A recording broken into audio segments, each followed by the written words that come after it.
Oke, mari kita sambung lagi kelanjutan dari novel Gunung Hua.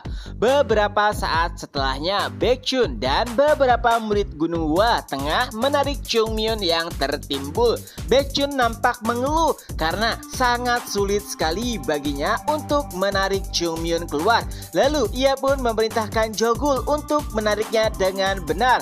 Dan Jogul berkata, tanganku nanti bisa patah. Dan alasan aneh tersebut tentu saja membuat Baekhyun kesal. Tapi untungnya pada akhirnya mereka pun bisa menarik keluar Jongmyeon. Tapi ekspresi Baekhyun langsung berubah tak kala ia melihat Jongmyeon membawa sebuah kantong besar. Jongmyeon pun berkata, untunglah aku berhasil menyelamatkan benda-benda berharga ini. Itu adalah sesuatu yang membuat Baekhyun jengkel karena ternyata dari awal mereka sulit menarik Jongmyeon karena ia menenteng sebuah kantong besar. Tapi tentu saja Jongmyeon tidak akan membawa hal-hal yang tidak berguna. Itulah kenapa Baekhyun juga menjadi penasaran. Ia pun langsung meminta kantong tersebut dan melihat apa yang ada di dalamnya.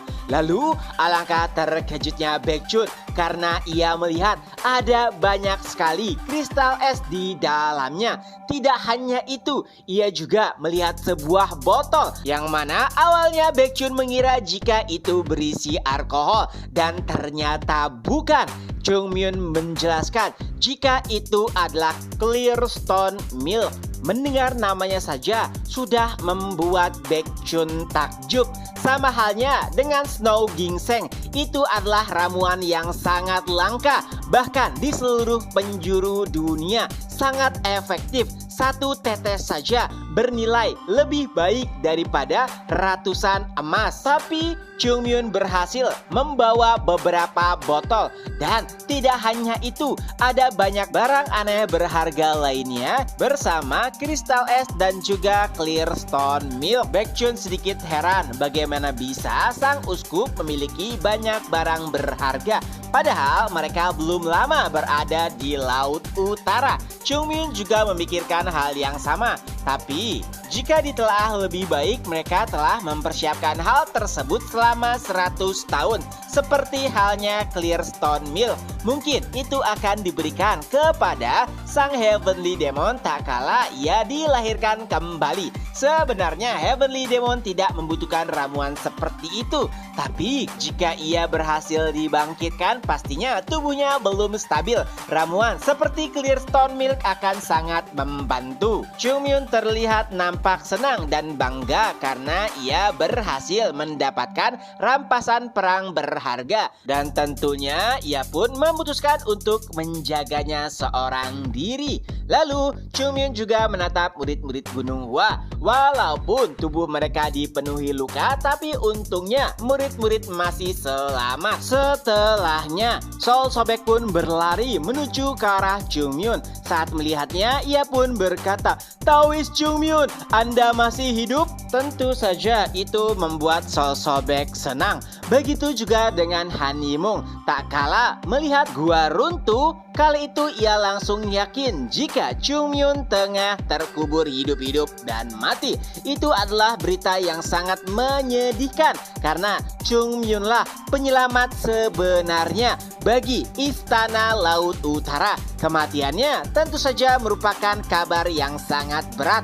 Tapi melihat Jongmyeon hidup itu membuatnya menjadi sedikit lega. Walau begitu, ia juga agak khawatir karena setiap kali Jongmyeon melangkah, noda darah tertinggal jelas. Saat itulah Han Yimong berjanji pada dirinya sendiri bahwa ia tidak akan pernah melupakan jasa Jongmyeon dan juga tidak akan membiarkan sejarah melupakannya. Beberapa saat setelahnya, Sol Sobek pun mulai merapikan dirinya.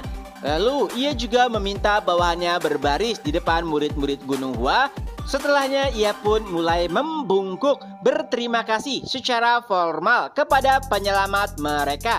Juga mereka berjanji tidak akan pernah melupakan Gunung Hua. Melihat hal tersebut, Chungmin pun berkata, sudah cukup. Selanjutnya, lebih baik kalian mengumpulkan mayat-mayat dari prajurit Istana Es. Memakamkan mereka dengan layak adalah hal yang sangat dibutuhkan karena perjuangan mereka sangat bernilai dan Sol Sobek pun setuju. Tapi sebelum itu Chungmin juga berkata, bangunkan aku jika kalian sudah selesai. Setelahnya ia pun tumbang diikuti dengan murid-murid Gunung Hua lainnya. Prosesi pengumpulan mayat tidak berlangsung lama, tapi sayangnya mereka tidak bisa mengevakuasi tubuh yang tertimbun di dalam gua.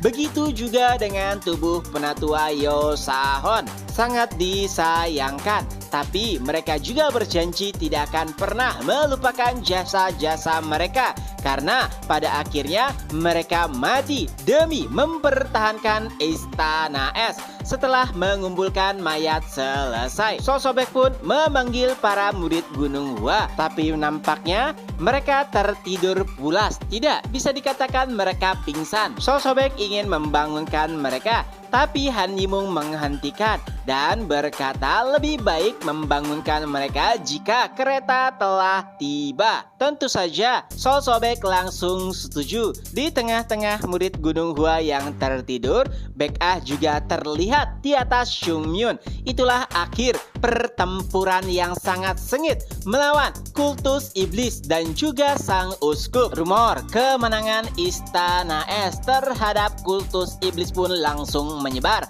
Para warga yang mendapatkan informasi tersebut sangat senang. Mereka pun mulai berbincang satu sama lain. Apakah itu benar? Orang-orang berbaju hitam yang mengerikan itu telah dikalahkan? Bukankah itu berarti tidak akan ada lagi orang-orang yang hilang karena diculik?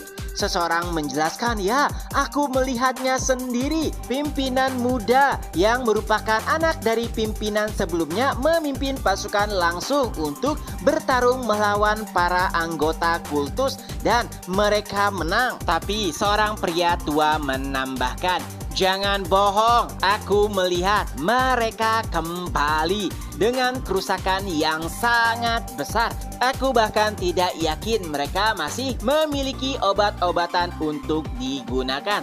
Tapi walau begitu, mereka benar-benar memenangkan pertarungan. Akan tetapi yang aku tahu, yang memimpin bukanlah Lord Muda, tapi orang-orang dari dataran tengah. Apa? Informasi tersebut mengejutkan. Orang-orang dari dataran tengah yang sebelumnya membantu beberapa desa untuk menghilangkan penyakit terkutuk itu.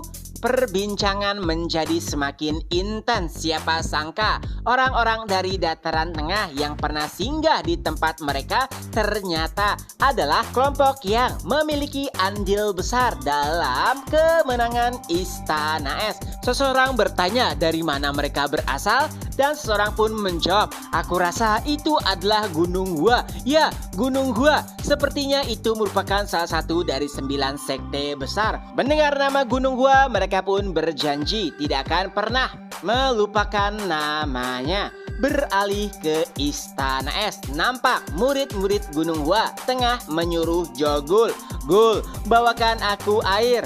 Gul, bawakan aku es. Gul, tolong ambilkan perban. Tapi itu membuat Jogul sedikit jengkel. Ia pun berkata, tidakkah kalian lihat? Aku juga seorang pasien. Mendengar keluhan tersebut, Baekchun yang berbaring dipenuhi dengan perban pun berkata, jadi haruskah aku bergerak sendiri? Jogul pun kembali menjelaskan, bukan begitu maksudku. Aku juga sama seperti kalian, seorang pasien. Tidak bisakah kalian memberikan sedikit kelonggaran kepadaku? Mendengar keluhan tersebut, Baekchun pun berkata, tapi hanya kau satu-satunya yang masih bisa berjalan. Jogul juga menambahkan, Gul, cepat bawakan aku es. Kalau tidak, aku pasti akan mematahkan lehermu. Tidakkah kau tahu pipiku sangat sakit? Jadi cepat ambilkan es. Pada akhirnya, Jogul hanya bisa menurut. Tapi ia juga mengeluh. Sial, kenapa hanya aku yang masih bisa berjalan? Kenapa kakiku tidak patah saja? Biasanya, seseorang akan bersyukur jika mendapatkan luka yang lebih sedikit. Tapi nampaknya itu tidak berlaku bagi murid-murid Gunung Hua. Dan sebenarnya juga tidak hanya Jogul yang masih bisa berjalan. Yisul juga sama, tapi kala itu ia tengah berada di ruang dokter. Dan karena Jogul lah yang termuda, jadi lebih nyaman untuk menyuruh-nyuruhnya. Pada akhirnya, walaupun sama-sama pasien, Jogul hanya bisa menerima dan pasrah dengan keadaannya. Ia pun keluar ruangan untuk memenuhi kebutuhan para seniornya. Setelahnya, Yeonjung pun bergumam, "Senior, aku benar-benar sekarat." Dan nampaknya Baekhyun setuju dengan perkataan tersebut. Efek yang mereka dapatkan saat peperangan baru terasa jelas setelahnya. Bahkan Baekhyun mengeluh kesakitan karena beberapa tubuhnya dipenuhi dengan titik-titik hitam. Bisa dibilang itu adalah bunga iblis. Dan semua itu berasal dari ki iblis yang memasuki tubuh mereka saat peperangan. Ki iblis tersebut menggerogoti tubuh mereka dari dalam. Jika tidak ada perlawanan di dalam tubuh mereka, maka tubuh mereka akan membusuk. Tapi untungnya, berkat energi internal yang dimiliki oleh murid-murid Gunung Hua, mereka bisa melawan balik atau menahan ki iblis yang ingin menyebar di tubuh mereka. Walaupun memang proses penyembuhannya menjadi sedikit lebih lambat. Di sisi lain, Haeyeon berusaha untuk bangkit dari tempat tidurnya. Lalu ia berkata, "Ini semua bukan hanya tentang rasa sakit." Mendengar perkataan tersebut, murid-murid Gunung Hua pun menatap ke arah Haeyeon dan mereka pun mulai tertawa. Tapi saat mereka tertawa, luka di tubuh mereka seperti akan terbuka dan mereka pun menahan tawa dengan sangat sulit. Itu semua karena kepala botak Haeyeon kini dipenuhi dengan titik-titik hitam dan nampak seperti ukiran sebuah bunga hitam. Ya, tubuh Haeyeon juga dipenuhi dengan ki iblis. Tapi karena lokasinya tidak biasa, itu membuat murid-murid Gunung Hua tertawa. Di sisi lainnya juga nampak Yisul sedang diobati oleh Tang Soso. Tang Soso berkata, "Senior, gunakan salep ini. Ini bagus untuk menyurutkan tubuh yang bengkak. Obat ini sangat mujarab." Melihat hal tersebut, Baekhyun nampaknya juga ingin menggunakan salep yang dimiliki oleh Soso. Baekhyun berkata, "Soso, berikan aku juga." Dan Soso pun melemparkan salep tersebut ke arah tempat tidur Baekhyun. Tentu saja itu membuat Baekhyun sedih. Ia seperti ingin menangis. Jelas-jelas Baekhyun adalah senior Tang Soso. Kenapa? Tapi ia diperlakukan dengan tidak sopan. Tapi pada akhirnya Baekhyun hanya bisa menerimanya. Setelahnya ia pun bertanya, bagaimana kondisi Chungmyun? Ya, tepat setelah peperangan. Sudah 3 hari berlalu dan Chungmyun belum juga sadar. Menurut Soso, tubuhnya dipenuhi dengan luka serius, apalagi bagian dalamnya. Sebuah keajaiban bahwa Chungmyun bisa bertahan hidup. Mendengar penjelasan tersebut membuat Baekhyun dan yang lainnya khawatir. Nah, karena luka Chungmyun itu sangat serius, ia pun dirawat di ruangan yang berbeda dengan murid-murid Gunung Hua lainnya. Lalu tiba-tiba pintu pun terbuka. Yeonjun nampak sangat marah. Ia berkata, "Kenapa kau lama sekali membawakan esnya?" Nah, ternyata orang yang membuka pintunya adalah Chungmyun dengan tubuh yang dipenuhi dengan perban. Tentu saja itu membuat semua orang terkejut, apalagi Tang Soso baru menjelaskan bagaimana kondisi Chungmyun. Adapun Chungmyun sendiri mendengar omelan dari Yeonjung, ia pun menanggapinya, "Senior, bukankah kau sudah dewasa? Tidak. Sepertinya es memang bukan hal yang buruk. Chungmyun pun perlahan mendekati jendela, lalu membukanya dan mengambil es yang menempel di sana. Lalu ia pun melemparkannya kepada Yeonjung. Adapun Tang Soso, ia hampir tidak bisa mempercayai apa yang ia lihat. Lalu ia pun mendekati Chungmyun dan berkata, "Apakah kau baik-baik saja?" Chungmyun pun menjawab, "Ya, aku baik-baik saja." Dan benar saja, beberapa luka yang seharusnya belum tertutup, kini semuanya sudah tertutup rapat. Itu adalah peristiwa yang tidak lazim. Tang Soso pun berkata, "Senior, apakah kau benar-benar manusia?" Melihat keadaan Chungmyun yang tengah membaik, Baekjun, Yeongjun, dan bahkan Biksu Hayon perlahan berusaha untuk bangkit dari tempat tidurnya. Mereka pun mendekati Chungmyun. Ya, alasannya cuma satu. Kenapa Chungmyun bisa sembuh dengan cepat? Itu karena ki internal Chungmyun sangat murni. Oleh sebab itulah, untuk mempercepat proses penyembuhan murid-murid, Baekjun dan yang lainnya menginginkan hal serupa dan Chungmyun memilikinya. Ya, ia memiliki banyak ramuan mujarab. Jadi, Baekjun pun memaksa Chungmyun untuk memberikan mereka setidaknya setetes saja. Awalnya, tentu saja Chungmyun tidak menginginkannya. Tapi saat ia ingin melarikan diri, Jogul sudah berada di pintu keluar. Itu adalah hal yang mengejutkan. Lalu Chungmyun bertanya, "Senior, apakah kau tahu ini tentang apa?" Dan Jogul pun menjawab, "Tidak, tapi bukankah kita harus saling membantu?" Mendengar hal tersebut, Chungmyun hanya bisa menatap langit sambil bergumam, "Pimpinan sekte senior, lihatlah anak-anak tumbuh dengan cara yang berbeda." Beberapa saat setelahnya, semua murid nampak menjadi sedikit lebih baik. Itu semua berkat ramuan yang diberikan oleh Chungmyun. Walaupun hanya setetes, tapi itu bisa mempengaruhi pemulihan tubuh mereka. Setelahnya, mereka pun mulai membahas pencapaian mereka karena berhasil memenangkan pertarungan dan bahkan mengalahkan imam besar. Walaupun harga yang mereka keluarkan tidaklah sedikit, tapi setidaknya mereka berhasil. Dan saat itulah Chungmyun mulai berkomentar, "Tidak perlu terlalu senang. Perlu kalian ketahui bahwa uskup yang kita hadapi saat ini bukanlah uskup sejati. Begitu juga dengan para pengikutnya. Karena jika itu adalah uskup sejati, mereka tidak akan pernah memikirkan hal konyol seperti pergi ke Istana Laut Utara untuk melakukan hal-hal yang tidak masuk akal." Seseorang menanggapinya, "Tapi bukankah orang-orang dari kultus iblis memang segila itu?"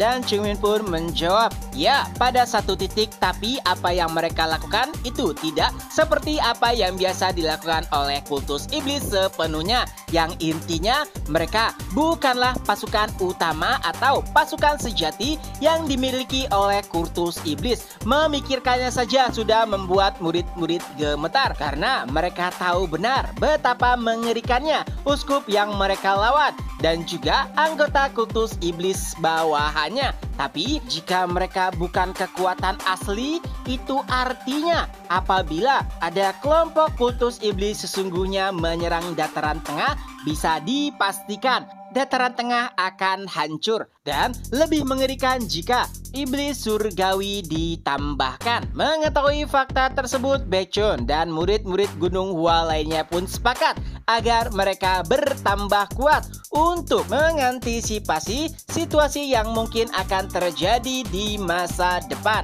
Setelahnya Jogul pun menyinggung, "Oh ya Chungmyun, bagaimana dengan iblis surgawi saat bertarung di dalam goa? Benarkah ia dibangkitkan kembali?" Chungmyun pun menjawab, "Dibangkitkan kembali pantatmu. Tentu saja aku berhasil menghentikannya lalu memenggal kepalanya. Tapi jangan berkecil hati, walaupun pasukan kultus iblis yang kita lawan bukanlah pasukan sejati, mereka masihlah anggota kultus iblis." Setelahnya Hayon pun ikut berkomentar, "Amitabha, sepertinya aku mengerti kenapa Kepala Biara mengirimkanku ke Istana Laut Utara." Nah, mendengar kata kata kepala biara, Cheongmyeon langsung memotong perkataan Hayeon. Ia berkata, biksu botak itu dia telah menipuku. Pastinya ia akan ditempatkan di neraka. Sebelumnya ia berkata hanya ada segelintir anggota kultus iblis yang bersembunyi, tapi mereka adalah kelompok penuh. Lihat saja, saat aku menemuinya, aku akan mencabut seluruh rambutnya. Tidak, ia sudah tidak memiliki rambut. Jika begitu, aku akan mencabut seluruh jenggotnya. Dan yang paling penting, aku akan meminta bayaran lebih. Dan nampaknya seluruh murid Gunung Hua setuju. Adapun Hayeon, sebenarnya ia tidak tega melihat kepala biara dihina. Tapi entah kenapa nampaknya ia juga setuju dengan apa yang dipikirkan oleh murid-murid Gunung Hua, bahwa bayaran yang harus mereka terima seharusnya lebih tinggi dari apa yang dijanjikan. Beberapa saat setelahnya, Sol Sobek pun muncul. Ia mendapatkan kabar bahwa Cheongmyeon siuman. Oleh sebab itulah ia bergegas untuk menemuinya. Melihat kehadirannya, Cheongmyeon pun berkata, "Nak, bukankah kau memiliki banyak pekerjaan?" Lalu Baekhyun menegurnya, "Cheongmyeon, panggil ia Tuan Istana."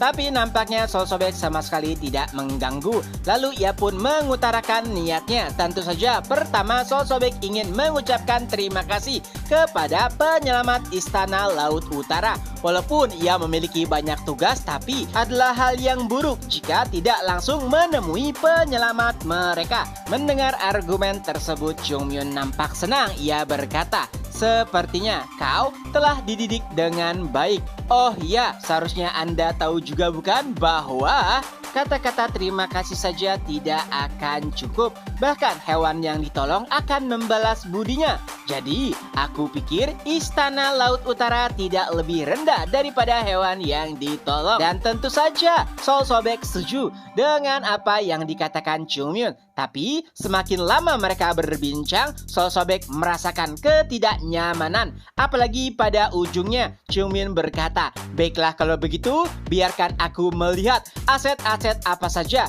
yang dimiliki oleh Istana Laut Utara." Dari belakang Cheongmyeon, murid-murid Gunung Hua pun mulai bergumam, "Lihatlah, ia telah tertangkap.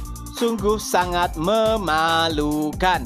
Tuan Istana, maafkan kami." Beberapa saat setelahnya, Han Yimung dikejutkan dengan sesuatu apa yang ia lihat. Cheongmyeon tengah menengguk sebotol alkohol. Dan tentu saja itu bukanlah alkohol biasa.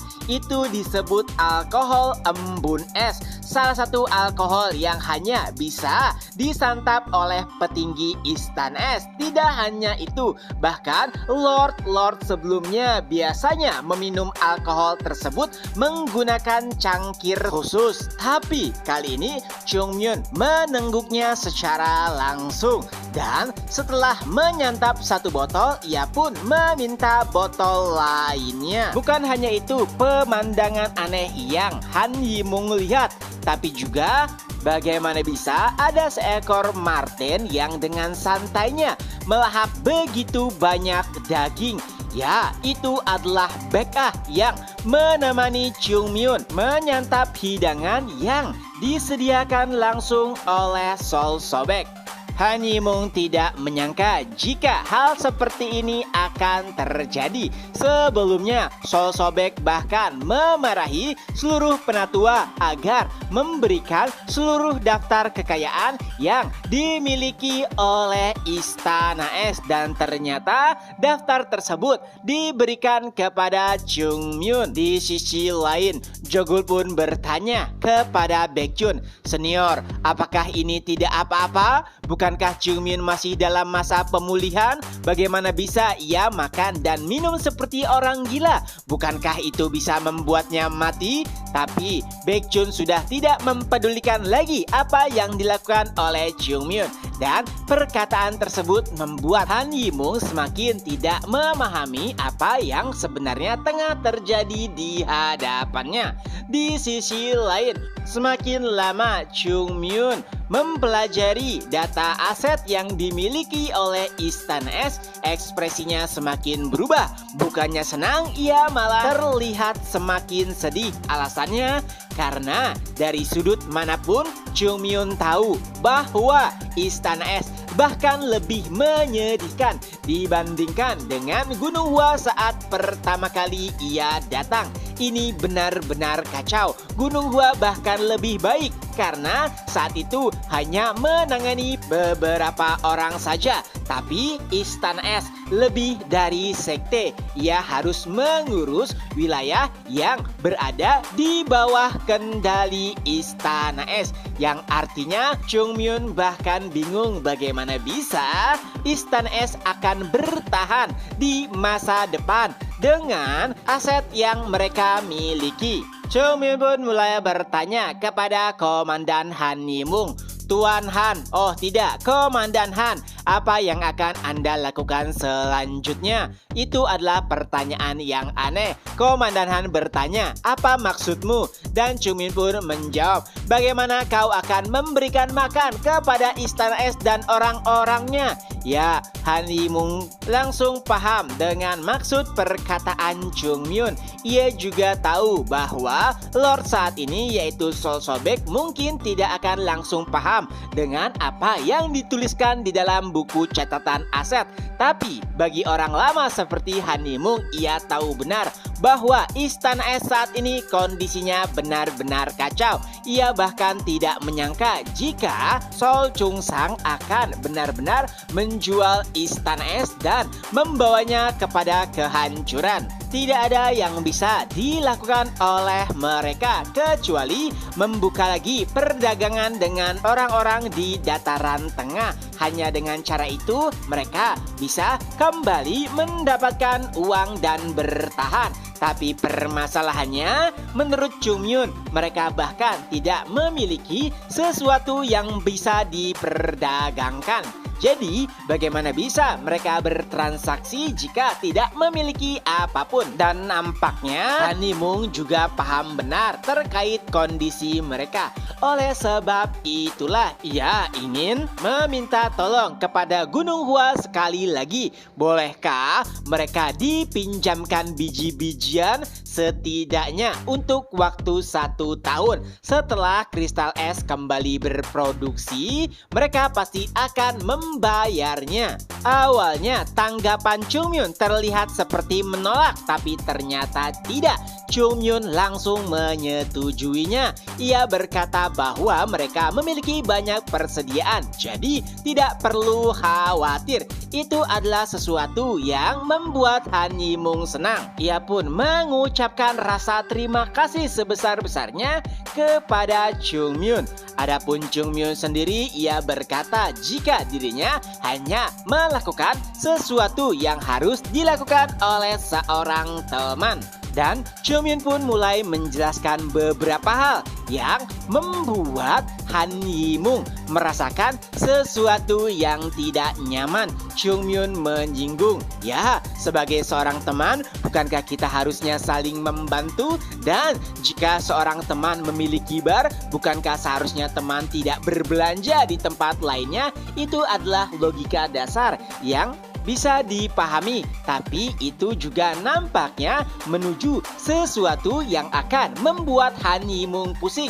Dan ternyata benar saja. Setelah 1 tahun, karena Chung Myun memiliki serikat dagangnya sendiri, ia ingin seluruh perdagangan yang melibatkan Istana Laut Utara akan dilimpahkan ke serikat pedagang yang dipilih oleh Chung Myun. Tentunya Han Yimung langsung paham jika Chung Myun ingin memonopoli perdagangan. Tapi pertanyaannya, sampai kapan monopoli tersebut akan terus berlangsung?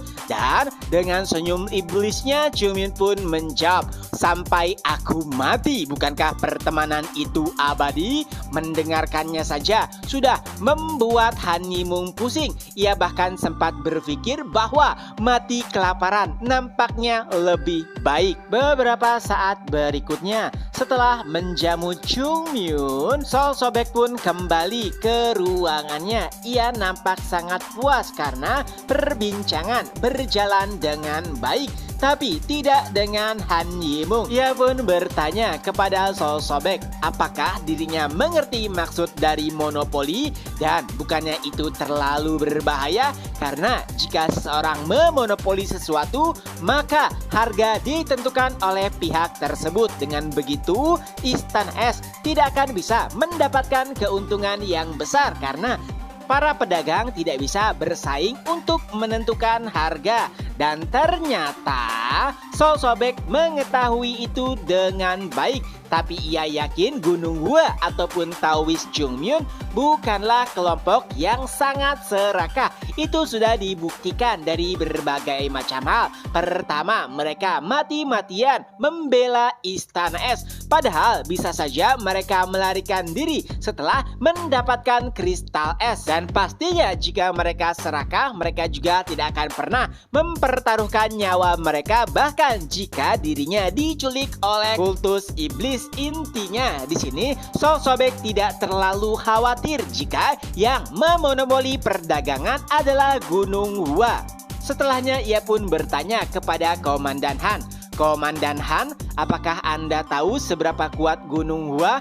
Saat ini bahkan nama Gunung Hua baru bergema kembali. Tapi apakah yang akan terjadi di masa depan saat generasi Baekhyun yang memimpin? Ia bahkan yakin bahwa ketenaran Gunung Hua akan melebihi sekte-sekte besar seperti Shaolin. Jadi berteman baik dengan Gunung Hua adalah pilihan yang tepat. Sosok Baekhyun, Yisul, Tang Soso, dan yang lainnya pastinya akan menjadi orang-orang penting di masa depan. Apalagi Chungmyun, walaupun terlihat gila di luar, tapi dalam berbagai macam aspek ia sangatlah luar biasa. Bagaimana caranya mengambil keputusan dalam singkat di waktu yang genting, lalu keberaniannya dan juga kekuatan dan keterampilan semuanya di atas rata-rata. Kehadiran Chungmyun pastinya akan memberikan pengaruh besar bagi dunia persilatan di masa depan. Intinya Komandan Han Yimung tidak perlu khawatir. Berteman baik dengan Gunung Hua tidak akan pernah membawakan mereka kepada kerugian. Melihat bagaimana Sol Sobek menangani atau menyikapi permasalahan ini membuat Han Yimung sedikit terkejut. Ia tidak menyangka jika Sol Sobek telah tumbuh dan mungkin juga bisa dikatakan telah menjadi prajurit sepenuhnya. Apa yang ia katakan tidaklah salah dan sepertinya kemajuannya itu juga disebabkan oleh Chungmyun. Setelah berpikir lebih dalam, Han Yimung pun menjadi sedikit lebih tenang dan satu kesimpulan pun dibuat bahwa berteman dengan Gunung Hua pada akhirnya bukanlah pilihan buruk. Di sisi lainnya terjadi perbincangan antara murid-murid Gunung Hua. Jogul bertanya, memonopoli? Apakah itu akan baik-baik saja? Aku yakin Komandan Han bukanlah orang yang bodoh. Jadi mungkin sulit baginya untuk menyetujui keputusan tersebut. Dan Chungmyun pun menanggapinya. Justru karena Komandan Han itu tidak bodoh, maka ia akan langsung menyepakatinya. Jogul masih belum memahami perkataan Chungmyun dan saat itulah Baekhyun memberikan penjelasan lainnya. Ia berkata, saat ini Istana Es memerlukan sosok pelindung. Mendengar jawaban dari Baekhyun, lalu Chungmyun kembali berkata, ya, seperti apa yang dikatakan oleh Dong Ryong kita, itu benar. Mendengar nama Dong Ryong sebetulnya itu membuat Baekhyun kesal, tapi nampaknya ia sudah tidak terlalu peduli lagi karena situasi saat ini. Dan Chungmyun kembali menjelaskan, saat ini Istana Es masih sangat rentan. Setelah apa yang telah menimpa mereka, pastinya mereka sadar bagaimana kengerian dari kultus iblis. Dan anggota kultus iblis lainnya mungkin masih banyak yang tersebar di seluruh penjuru daratan. Dan untuk mengantisipasi hal-hal buruk terjadi, maka saat ini Istana Es memerlukan sosok pelindung. Apalagi Tuan Istana Es yang baru juga masih muda. Jadi kehadiran sosok pelindung tersebut bisa memberikan mereka waktu untuk memperkuat lagi pondasi dari Istana Es. Dan setelahnya Baekhyun lah yang bertanya, jadi maksudmu Gunung Hua akan menjadi sosok pelindung bagi Istana Es? Tentunya itulah apa yang dimaksud oleh Jongmyeon. Tapi bagi Baekhyun yang merasakan bagaimana Gunung Hua terdahulu, nampaknya ia bingung apakah harus senang atau harus malu karena situasi telah berubah dengan cepat. Gunung Hua yang dulunya bahkan sulit sekali untuk mengumpulkan uang, kini sudah berubah menjadi sosok mapan yang mungkin bisa melindungi sekte lainnya. Seseorang kembali bertanya, tapi Jongmyeon, apakah tidak masalah? Apakah ini benar-benar akan menguntungkan kita? Jongmyeon kembali menjawab, tentu saja. Sekarang keuntungan finansial mungkin tidak terlalu terlihat, tapi hubungan kita akan semakin erat. Dan untuk keuntungan moneter ataupun finansial itu akan mulai meningkat di tahun-tahun selanjutnya. Ya, yang mereka monopoli adalah kristal es. Itu adalah item langka yang hanya dimiliki oleh Istana Es. Jadi tentu saja keuntungan mereka akan sangatlah banyak. Walaupun tidak dalam waktu dekat, tapi itu sudah bisa dipastikan. Dan pertanyaan lainnya kembali muncul. Jadi kita harus melindungi Istana Es dari sekte-sekte besar. Apakah itu mungkin? Saat pertanyaan itu diucapkan, semua mata langsung tertuju kepada Biksu Hayon. Dan Jongmyeon pun kembali menjawabnya. Kenapa kau mempertanyakan hal bodoh? Apakah kalian lupa apa tujuan kita datang ke Istana Es? Setelah apa yang kita lakukan dan menyelesaikan masalah, aku harap mereka sadar diri dan tidak melakukan hal-hal bodoh yang akan menghancurkan reputasi mereka. Aku yakin setidaknya mereka masih memiliki rasa malu. Dan perlahan setelah hubungan kita dengan Istana Es semakin erat, aku berharap di masa depan Istana Es akan bergabung dengan aliansi kawan surgawi. Dengan begitu, tidak akan ada masalah bagi mereka jika kitalah yang memonopoli perdagangan kristal es.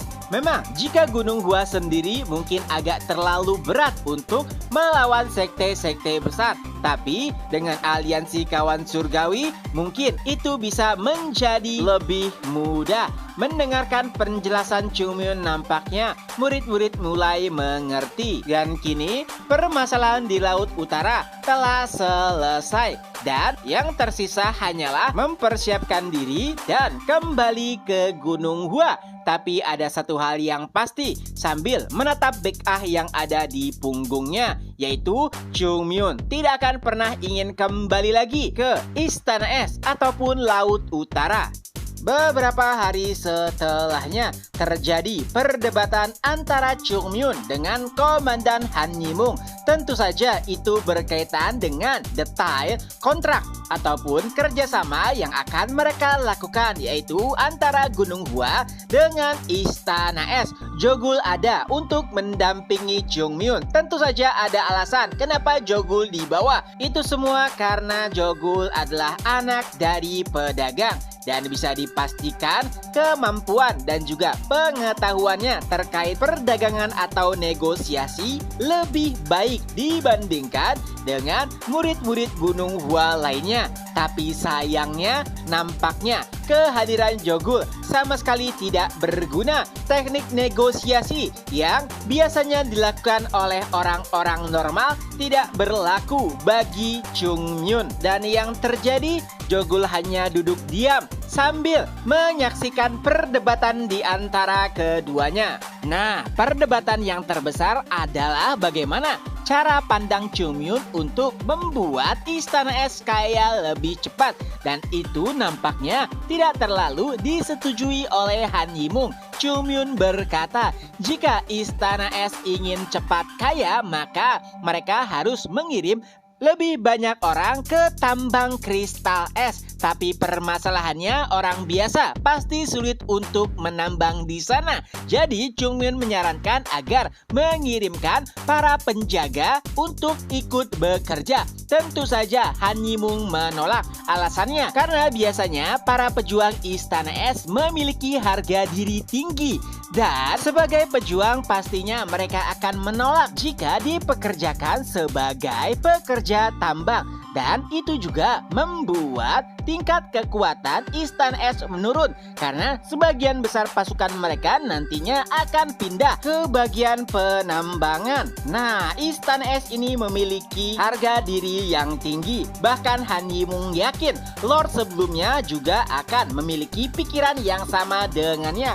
Akan tetapi Chungmyun kembali meyakinkan, Komandan Han, sekarang pikirkan apa yang akan kau tinggalkan jika kau telah tiada dan komandan baru muncul. Apakah kau akan meninggalkan kemiskinan pada Lord saat ini? Tentunya harga diri itu penting, tapi apa gunanya jika kalian tidak bisa bertahan hidup? Tentunya apa yang dikatakan Chungmyun tidak salah. Han Yimung sendiri paham bagaimana kondisi Istana Es dan seluruh Laut Utara saat ini. Jika terus dibiarkan, maka seluruhnya akan hancur. Dan satu-satunya jalan untuk berkembang adalah memiliki kekayaan ataupun bahan-bahan untuk diperjualbelikan. Tapi entah bagaimana, Han Yimung masih tidak terlalu yakin. Oleh sebab itulah, ia melayangkan pertanyaan terakhir kepada Chungmyun untuk memperkuat keyakinannya, yaitu apakah Chungmyun bisa memastikan bahwa Gunung Hua tidak akan menipu mereka dan Istana Es akan mendapatkan keuntungan yang wajar? Dengan percaya diri, Chungmyun pun menjawab, Komandan Han, tenang saja, aku adalah orang yang akan menumpahkan darah bagi mereka yang berusaha mencelakaiku. Tapi belas kasihku juga tiada tara bagi mereka yang membantuku. Aku tidak ingin memiliki hubungan ambigu satu sama lain. Yang aku inginkan hanyalah hubungan yang saling menguntungkan.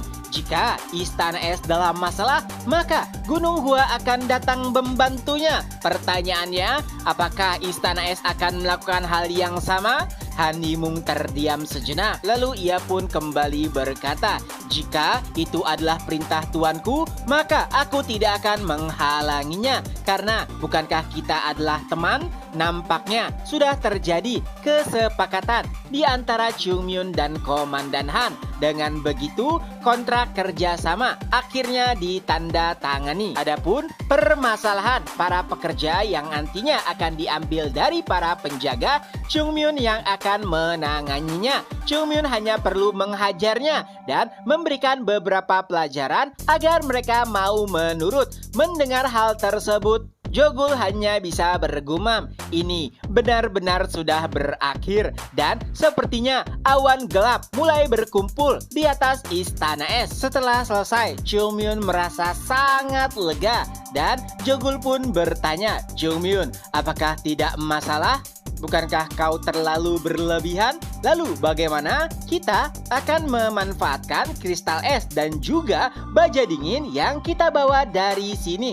Dan Chungmyun pun menjelaskan, untuk kristal es, karena saat ini tidak ada lagi yang tersisa, kita hanya perlu menggunakan apa yang kita butuhkan dan menjual sisanya. Aku yakin harganya akan benar-benar tinggi. Adapun baja dingin, kita hanya perlu memberikannya kepada keluarga Tang. Aku yakin mereka akan membayarnya dengan sangat mahal. Apakah kau lupa bagaimana ekspresi dari Lord Tanggunak saat terakhir kali ia membuat senjata dari baja dingin? Jogul kembali menanggapinya. Tapi bukankah terlalu berlebihan jika memberikannya harga yang mahal? Dan Chungmyun menjawab, senior, singkirkan pikiran bodohmu itu. Bisnis adalah bisnis. Dan yang terpenting itu adalah barang langka. Mereka juga sangat membutuhkannya. Oh ya, tolong rahasiakan ini dari Tang Soso. Di dalam hatinya, Jogul hanya bisa bergumam, dasar kau penipu sialan. Saat itu, Jongmyun terlihat nampak sangat puas. Ia sudah bisa membayangkan berapa kekayaan yang akan ia dapat. Tapi nampaknya keserakahan sudah menguasainya. Ia bahkan sampai berkata, apakah Lord Sol Chungsang hanya meninggalkan kristal es saja? Pasti ada harta kekayaan lainnya. Haruskah kita mencarinya? Dan dengan tegas Jogul pun menjawab, tidak. Keesokan harinya, nampak murid-murid Gunung Hua telah selesai berkemas. Lalu Baekhyun pun bertanya, apakah kalian sudah selesai? Dan Yeonjung pun menjawab, senior, sebenarnya ia nampak ragu jawaban apa yang harus ia pilih. Dan saat Baekhyun melihatnya secara langsung, nampaknya ia juga begitu terkejut karena ada banyak sekali hadiah yang menggunung. Bahkan sulit bagi mereka untuk membawanya sekaligus. Lalu Baekhyun pun memerintahkan Yeonjung untuk menyortir beberapa hadiah saja dan mengembalikan sisanya.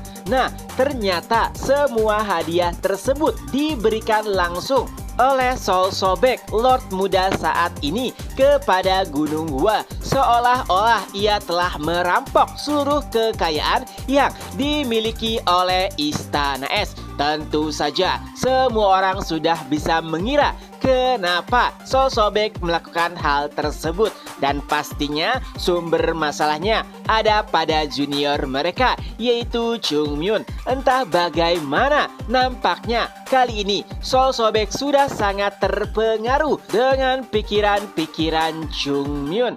Bahkan Yeonjung sampai berkata, nampaknya Lord saat ini sudah seperti seekor anjing yang menemukan tuannya. Tentu saja Baekhyun langsung memarahi Yeonjung karena berkata seperti itu. Bisa-bisanya ia menyamakan Lord seperti seekor anjing. Tapi sebenarnya memang apa yang dikatakan Yeonjung tidak sepenuhnya salah. Dan setelah selesai mengemasi barang-barang penting, Baekhyun pun bertanya kepada Tang Soso, apakah kita bisa berangkat esok? Dan Tang Soso pun mulai memeriksa murid-murid Gunung Hua lainnya. Dan ia pun menjawab, ya sepertinya kita bisa berangkat besok. Bukannya Baekhyun ingin kembali ke Gunung Hua karena mereka merasa tidak nyaman, tapi itu semua karena mereka telah terlalu lama meninggalkan Gunung Hua. Bahkan sebenarnya Baekhyun ingin kembali lebih awal, tapi Tang Soso menolaknya karena kondisi mereka belum sepenuhnya pulih. Sambil memegang jarum di tangannya, Tang Soso bahkan sampai berkata, jika kalian ingin mati, bukankah lebih baik mati di sini saja agar tidak merepotkan? Karena dengan kondisi tubuh mereka yang lalu bisa dipastikan mereka bisa saja mati di dalam perjalanan. Ya, itu semua karena perjalanan mereka sangatlah panjang. Jadi mereka harus memiliki kondisi tubuh yang fit untuk bisa memulai perjalanan. Dan untungnya secara ajaib dengan beberapa ramuan yang mereka konsumsi, mereka telah hampir pulih sepenuhnya, sehingga Tang Soso mengizinkan mereka untuk meninggalkan Istana Es keesokan harinya. Tapi ada satu permasalahan lagi. Baekhyun bertanya kepada murid-murid lainnya, apakah kalian melihat Jongmyun? Jogul pun sempat berkata, Jongmyun sepertinya ia tengah keluar. Sebelumnya ia mengatakan omong kosong tentang harta tersembunyi milik Sol Chungsang. Apalagi sepertinya ia juga mengenakan pakaian serba hitam untuk mencari harta karun tersebut.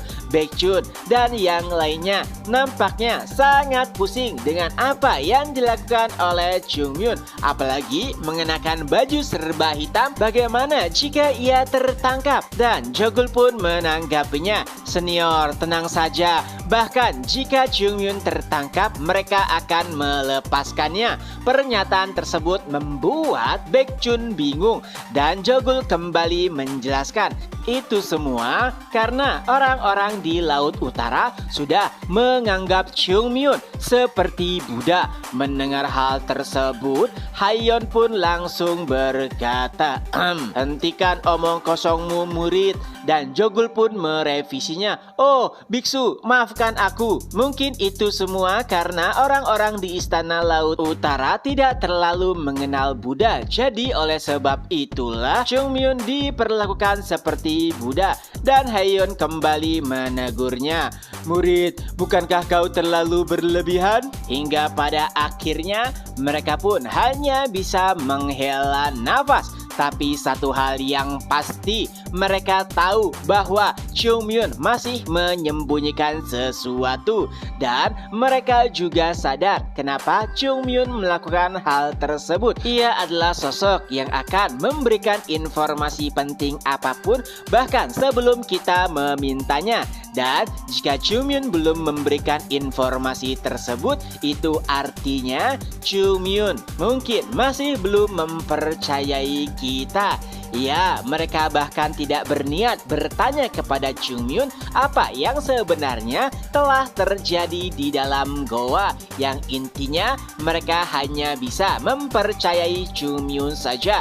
Tapi ada satu hal pasti lainnya, yaitu fakta mereka masih lemah. Oleh sebab itulah mereka harus bisa menjadi lebih kuat agar tidak menjadi beban Chungmyun. Nampaknya semua murid setuju dengan perkataan Baekhyun, yang mana biksu Haeyeon juga ikut mengangguk. Tapi Baekhyun menanggapinya, biksu, aku hanya berkata kepada para juniorku. Di sisi lain, nampaknya Chungmyun tengah berada di suatu tempat ditemani oleh Baek-ah. Dari sana ia bisa melihat pemandangan indah milik Istana Laut Utara. Sangat disayangkan hanya ia yang bisa melihatnya, tidak dengan para seniornya dahulu. Chungmyun masih bertanya-tanya juga kenapa hanya dirinya yang terlahirkan kembali. Dan jika saja dulu iblis surgawi tidak menggila, mungkin ia dan para seniornya bisa berkeliling dunia dan juga melihat keindahan di Istana Laut Utara. Tapi ada satu hal yang pasti, kenapa ia dihidupkan kembali? Itu semua karena iblis surgawi. Chungmyun sangat yakin seperti dirinya yang dihidupkan kembali, iblis surgawi pastinya mengalami hal yang sama. Tapi Chungmyun tidak tahu di mana dan siapakah ia sekarang. Dan bisa dipastikan juga kekuatannya belum kembali sepenuhnya. Dan sambil menatap langit, Chungmyun pun berjanji kepada para seniornya, yaitu tidak seperti dulu. Chungmyun kali ini akan melindungi Gunung Hua sepenuhnya. Dan dari langit juga terlihat bayangan pimpinan sekte terdahulu yang tengah tersenyum kepada Chungmyun. Keesokan paginya, Baekhyun kembali berkata kepada Yongjun, bukankah sudah kukatakan untuk mengembalikan hadiah-hadiah yang tidak perlu dibawa? Yeonjung hanya bisa terdiam. Ya, gerbong gerobak yang mereka bawa kali ini benar-benar sudah tak berbentuk, terlalu banyak muatan. Lalu Yeonjung pada akhirnya memberanikan diri untuk menjawab Baekhyun. Ia berkata, senior, kemarin aku ingin melakukannya, tapi tiba-tiba Chungmyun yang tengah bermain dengan Jogul melihatnya.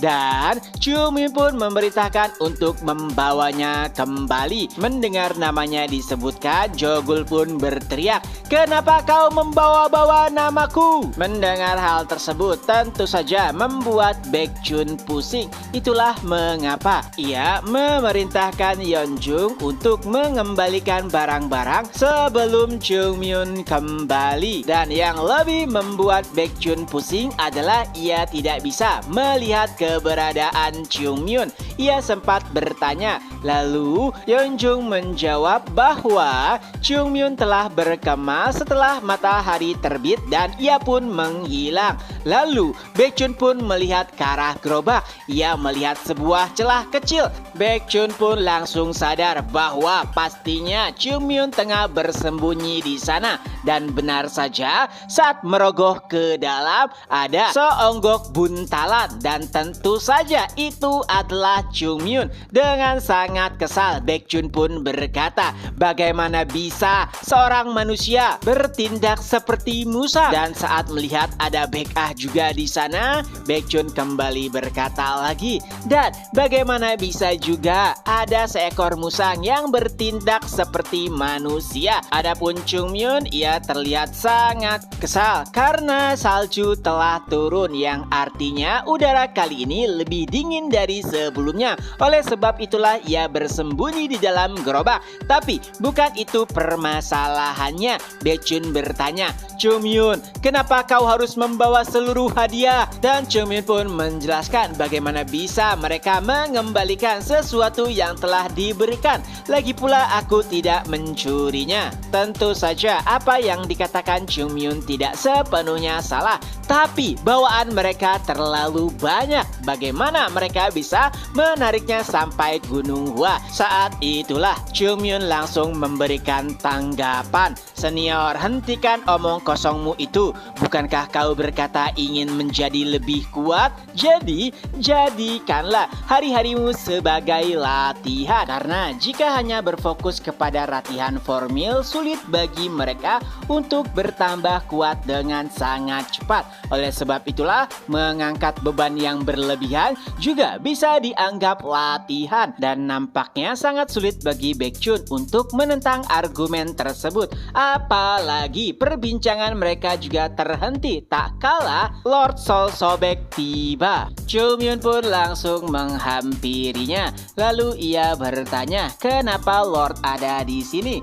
Dan Sol Sobek menjelaskan, tentu saja sebagai tuan istana, ia harus mendampingi para penyelamat mereka sebelum meninggalkan istana Laut Utara. Nah, saat itu adalah kesempatan bagi Baekhyun untuk mengembalikan beberapa hadiah yang telah diberikan. Tapi sayangnya Sol Sobek menolak. Ia pun menjelaskan bahwa penduduk Laut Utara menganggap Gunung Hua sebagai penyelamat mereka. Dan jika aku sebagai Lord tidak memberikan apapun, maka apa yang akan dikatakan orang-orangku terhadap diriku? Jadi tolong bawa saja untuk menghargai perasaan warga Laut Utara. Di dalam hatinya, Baekhyun hanya bisa bergumam, tapi apakah kalian tidak memikirkan bagaimana cara kami membawanya? Dan yang lebih mengejutkan adalah jawaban dari Sol Sobek hampir mirip dengan jawaban yang biasa diberikan oleh Jongmyon. Mereka bahkan sepakat bahwa Lord Sol Sobek adalah pembelajar yang baik, tapi sayangnya ia memilih guru yang salah. Dan pada akhirnya mau tidak mau, Baekhyun pun harus menerima seluruh hadiah yang telah diberikan. Pada akhirnya, murid-murid Gunung Hua harus segera kembali ke rumah mereka. Awalnya, Komandan Han Yimung menawarkan mereka agar tetap tinggal 1-2 bulan lagi. Alasannya adalah karena saat ini masih musim dingin dan cuaca lebih dingin dibandingkan hari-hari biasa. Tapi sayangnya Baekhyun menolak. Mereka harus segera kembali ke Gunung Hua secepatnya. Han Yimung pun menanggapinya. Mendengar apa yang kau katakan, sepertinya Gunung Hua adalah tempat yang sangat indah.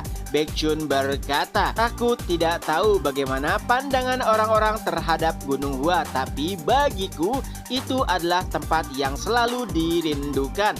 Mendengar hal tersebut, Han Yimung pun kembali berkata, jika begitu, Sepertinya aku juga harus mengunjungi Gunung Hua. Baekjun menjawab, ya, kami akan menyambut kalian dengan baik.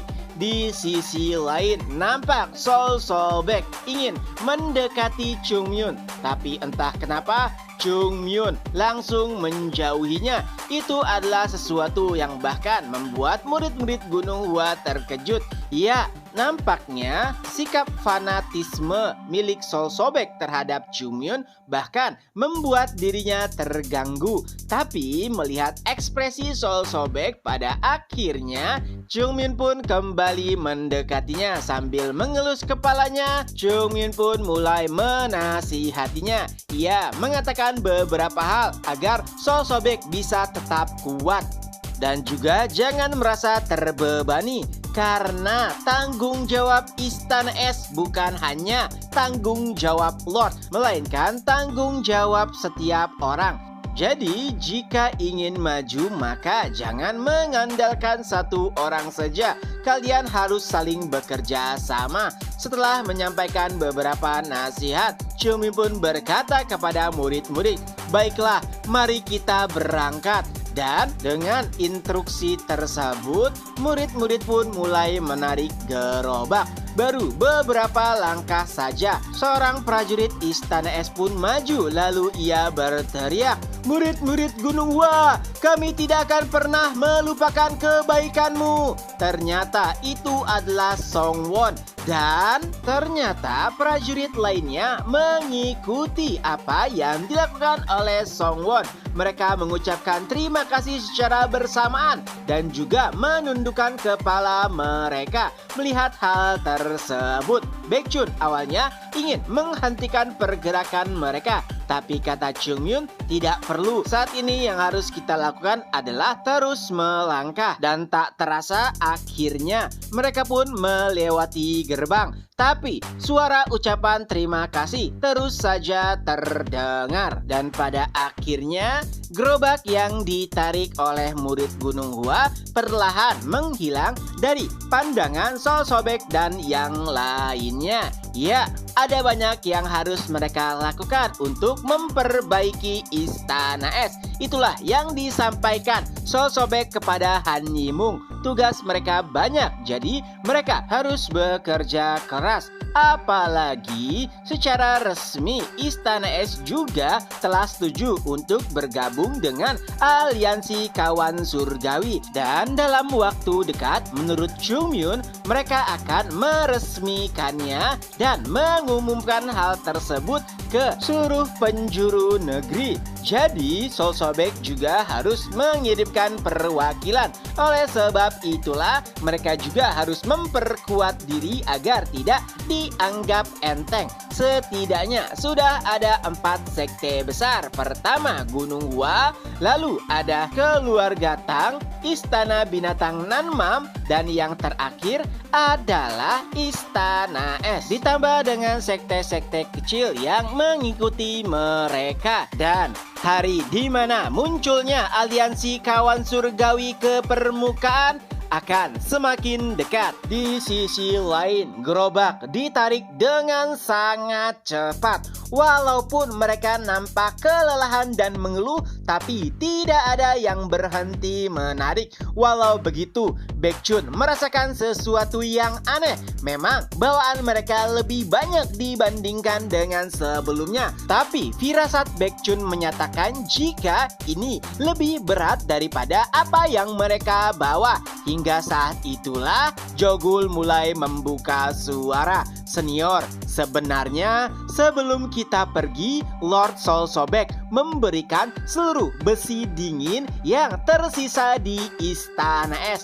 Mendengar hal tersebut, akhirnya Baekjun paham kenapa gerobak yang mereka tarik terasa lebih berat daripada yang mereka pikirkan. Ia juga tidak paham kenapa Sol Sobek memberikan seluruh besi dingin yang mereka miliki, padahal keuangan mereka juga tidak baik, dan jika dijual mereka akan mendapatkan banyak keuntungan. Dan menurut Jogul, itu adalah hadiah yang mereka telah persiapkan. saat itulah akhirnya Baekhyun sadar bahwa niat baik terkadang tidak selalu memberikan dampak positif bagi mereka yang menerimanya. Wajah penuh senyuman milik Sosobek bahkan terlihat jelas di langit-langit yang Baekhyun pandangi. Di lain sisi, Jongmyeon mulai berteriak, "Tidak bisakah kalian lebih cepat?" Dan Baekhyun menanggapinya, "Jika ingin cepat, tariklah gerobak ini sendiri." Jongmyeon kembali menanggapinya, "Tidak, ini terlalu dingin." Dan Baekhyun berkata, "Jika begitu, diamlah."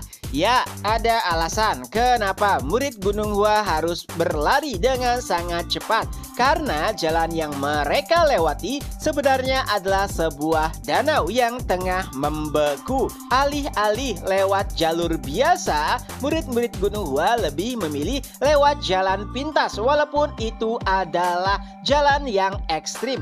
Jadi untuk mengurangi resiko mereka harus berjalan dengan cepat. Karena bisa saja jalan yang mereka lalui hancur begitu saja karena beban yang mereka bawa terlalu banyak. Hingga pada akhirnya tak terasa langit pun mulai gelap. Jadi mau tidak mau mereka harus beristirahat dan mendirikan tenda.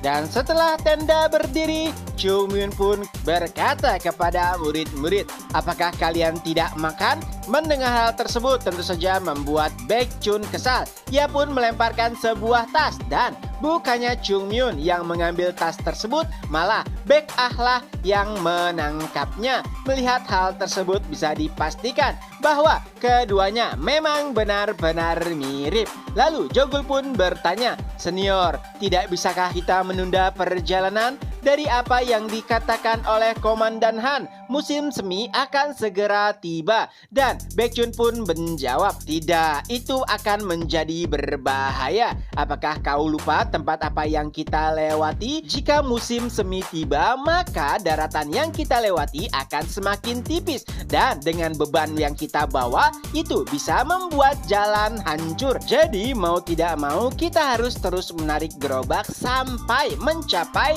daratan hijau. Aku paham apa yang kalian rasakan, tapi kita harus terus bertahan.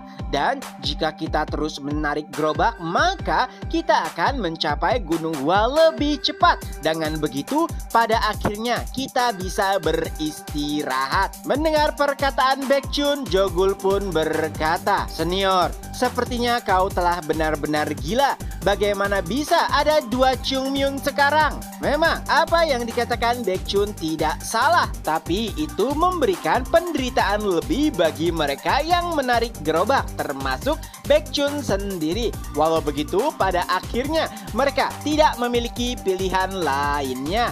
Dan pagi pun tiba, mereka kembali melanjutkan perjalanan. Hingga tak terasa mereka pun berhasil melewati dataran putih dan mulai menginjakkan dataran hijau. Murid-murid nampak sangat senang setelah sekian lama. Pada akhirnya mereka berhasil melewati dataran salju. Ya, walaupun awalnya mereka terpesona dengan dataran putih dan juga istana es, tapi terlalu lama di sana membuat mereka bosan dan juga muak. Dataran hijau menjadi sesuatu yang membuat mereka senang. Karena dengan begitu artinya Gunung Hua semakin dekat. Dan mereka juga menarik gerobak ini dengan penuh sukacita. Tapi beberapa saat setelahnya, dari kejauhan mereka pun melihat tenda-tenda yang tengah berdiri. Terjadi perbincangan,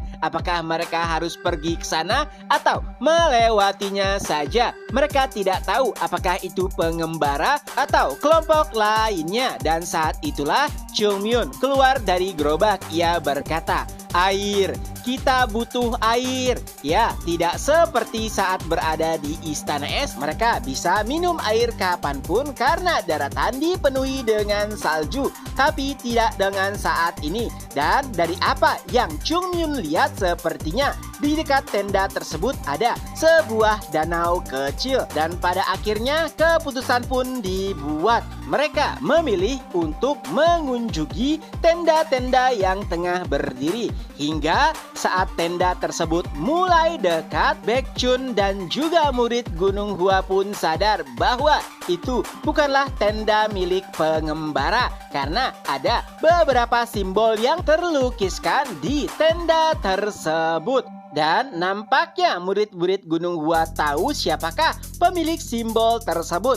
Tapi saat seseorang keluar dari tenda, alangkah terkejutnya murid-murid Gunung Hua karena ternyata mereka bukanlah mereka yang dibayangkan oleh murid-murid Gunung Hua. Dan chapter pun berakhir. Nah, itulah kelanjutan dari novel Gunung Hua. Semoga terhibur. Ketemu lagi di next video. Bye-bye.